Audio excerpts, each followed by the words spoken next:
राहुल देव जी सबको ले आइए। अजय जी मैं आ रहा हूं, तो फिर इसका सोल्यूशन क्या है?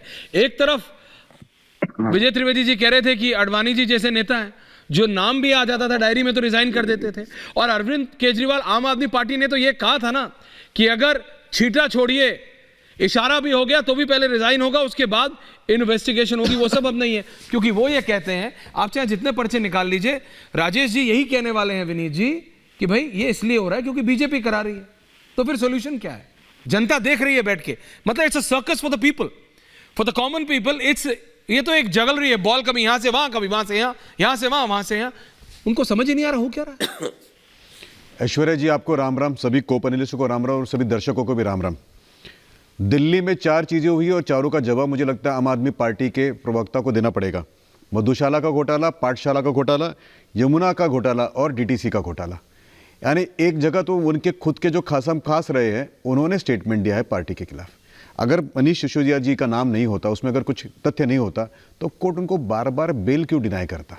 संजय सिंह जी भी तो बेल मांग रहे थे। यानी उनका ये कहना है कि भारतीय जनता पार्टी जो है वो ईडी भी चला रही है और कोर्ट भी चला रही है जी। जनता बेवकूफ़ नहीं साहब, जनता को सब कुछ दिखता है, कोर्ट जो है न्याय करता है। मुझे लगता है जस्टिस सिस्टम अभी भी इंडिया में खड़ा है।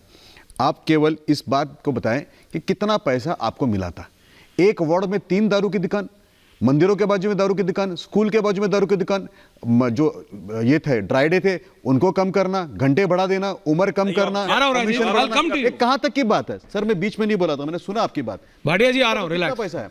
डीटीसी 4300 बसों को आपने खत्म कर, बोलता नहीं हूं, प्राइवेट बस चलाए।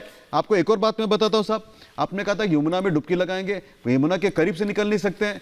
जहां तक बात रही आपकी डीटीसी की, देखिए तो डीटीसी के क्या हालत है आज। कोंडली, सिविलमपुर, यहां पे बसेस नहीं जाती है, प्राइवेट ऑपरेटर जो है लूट रहे हैं, पर ये सब कुछ आप जानबूझ के कर रहे हैं। मुझे लगता है कि आप जानबूझ के क्यों करेंगे विनीत? You are wrong. सरकार उनकी है, वो फिर अगली बार कैसे जीतेंगे? और अगर आप इतने ठीक हो तो फिर हर बार फिर आम आदमी पार्टी आपको दिल्ली में हरा क्यों देती है? दिल्ली के इलेक्शन में वो आपको हर बार हरा देते हैं। बीजेपी अजय आलोक जी की पार्टी को हर बार हरा देते हैं। अगर आम आदमी पार्टी इतनी खराब है, इतनी गलत है, तो फिर आप लोग जीतते क्यों नहीं? मुझे वो, या तो आप बोलो कि आपका नेतृत्व दिल्ली में खराब है। वाक्य याद आता है। कौन सा वाक्य? जहां पे माता सीता भी एक बार धोखा खा गई थी और साधु के साथ में जो है बात में बरगला गई थी। तो ये उसी तरह से अरविंद केजरीवाल जी रूप बदलकर, कई बार हमारे भोले भाले, रूप बदलकर, हाँ भोले भाले जो इनको जो है बोलते हैं, मुझे लगता है उनको जवाब देना पड़ेगा कि ये जवाब तो देना पड़ेगा। लेकिन राहुल देव जी कौन है? राहुल देव जी इतना पैसा आया, राहुल देव जी एक ये ईडी के नहीं, आ रहा हूं राजेश जी, आ रहा हूं राहुल जी वांट्स टू से समथिंग, फिर आ रहा हूं अजय आलोक जी के पास और आपके पास, राजेश जी के पास, दोनों के पास आ रहा हूं। राहुल देव जी, राहुल जी देखिए बड़ा मजेदार मामला है, इसके कई पक्ष हैं। तो मुझे हंसी आ रही थी कि दिल्ली की जनता बेचारी इतनी भोली भाली नादान है, पढ़ी लिखी भी नहीं है, कुछ समझती नहीं है कि वो 4 बार से आम आदमी पार्टी को चुन रही है।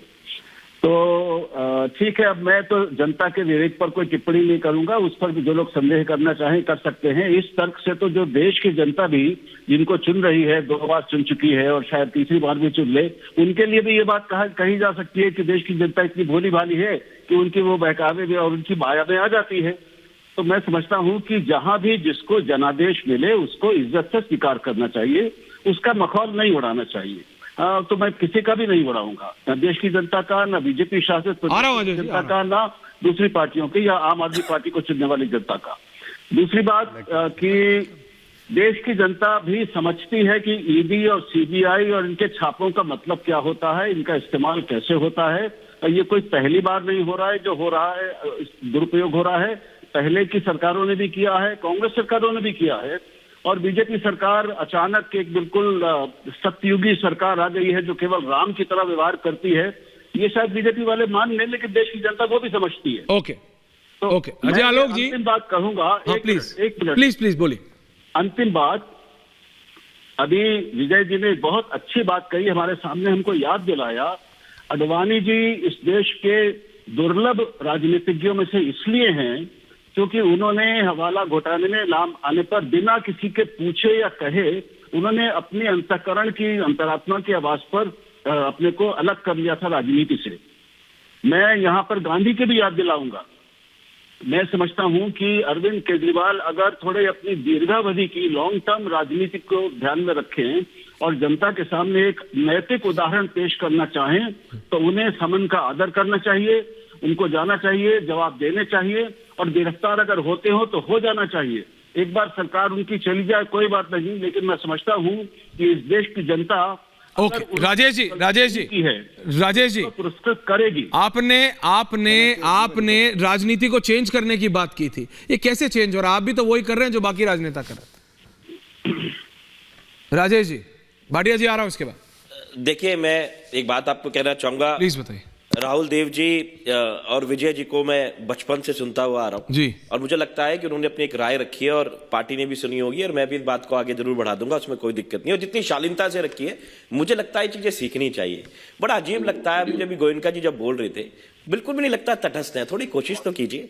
आपने कहा एक वार्ड में 3 शराब की दुकान, आपको पता होना चाहिए कि दिल्ली में ऑलरेडी जितनी शराब की दुकानें थी उतनी ही रहेंगी। दुकान अपने ये जरूर है कि मेरे पास लिस्ट है, एक एक करके 7-8 लिस्ट है मेरे पास। एक एक करके उन्होंने आपके बीच में नहीं बोला। हाँ गोयनका जी, मैं आपको एक बात कहता, सुनिए गोयनका जी, एक मिनट। मैं 2 बार का विधायक हूं, आप मेरे यहाँ पे आइए, आपका स्वागत है, पूरा सम्मान करूंगा एक हिंदू संस्कृति के साथ में।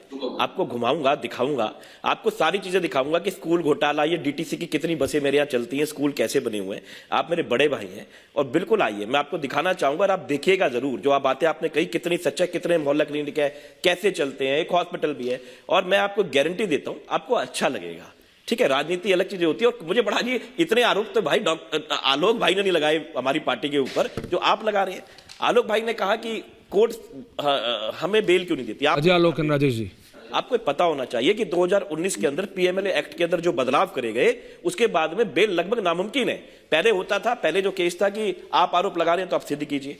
अब पीएमएलए एक्ट में ऐसा हो गया है कि अब आरोपी को सिद्ध करना है कि मैंने कुछ नहीं किया है, और कोर्ट तो कानून से चलेगी ना, कानून आपने बना दिया ऐसा, अब क्या करे कोई बताइए। तो इस तरीके से मेरी आप लोगों से एक प्रार्थना है। देखिए, राहुल जी ने बचा, विजय जी ने कहा और उन्होंने हमको सलाह दी, हमारे ऊपर आरोप भी वो लगा सकते हैं, लेकिन बताने का तरीका देखिए कैसा था। हम अजय जी है ना, ओके, और हमने ओके राजेश जी देखिए ठीक है, लेकिन अजय जी मेरे को भी आलोक जी से भी ज्यादा आगे चलेंगे मेरे ख्याल से आप। वो ठीक है सॉरी पार्डन माय फ्रेंड, ये गोल जलेबी की तरह हम घूम रहे हैं। अजय जी, ईडी जा रही है कोर्ट में। विजय जी ने कहा मुझे तो लगा था कि केजरीवाल जाएंगे, लेकिन आम आदमी पार्टी ने, ईडी गई है कि भाई Aam Aadmi Party, Arvind Kejriwal is not complying with us.